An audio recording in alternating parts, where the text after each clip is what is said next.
چلیں، آپ نے دوسرے پرائم منسٹر کو تاحیات نااہل کر دیا نواز شریف کو، اور آپ یہ کہہ رہے ہیں کیونکہ وہ فیصلہ آ چکا مٹی پاؤ آگے چلیں۔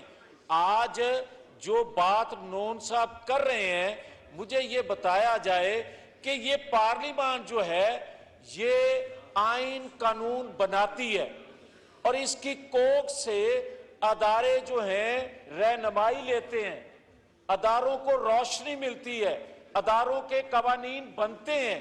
مجھے یہ بتایا جائے کہ اس ہاؤس کی اگر کوئی عزت نہیں ہے، اس ہاؤس کی کوئی اہمیت نہیں ہے، تو پھر اس ہاؤس سے بننے والے قوانین جو ہیں ان پر آپ یہ کہتے ہیں توہین عدالت، توہین فلاں ادارے کی ہو گئی، اور ہمیں تو کبھی بندوق والے پکڑ لیتے ہیں اور کبھی جو ہیں وہ ہتھوڑے والے پکڑ لیتے ہیں۔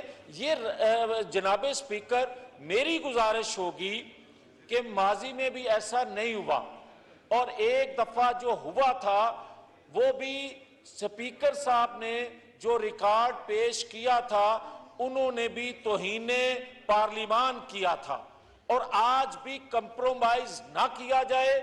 جو پارلیمان نے فیصلہ دے دیا ہے اسی کو فیصلے کو مانتے ہوئے اسی پر بھی آپ بھی رولنگ دیں برائے مہربانی، ورنہ یہ کہیں کام رکے گا نہیں۔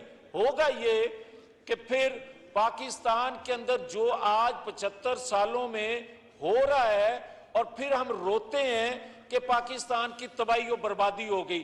آج سٹینڈ لیں، اس قوانین جو بنتے ہیں یہاں پہ ان پر آپ کسٹوڈین ہیں، آپ اگر اس پہ سٹینڈ نہیں لیں گے تو اس یہاں بل پاس جو ہوتے ہیں پھر وہ کون اس کا دفاع کرے گا؟ بہت شکریہ۔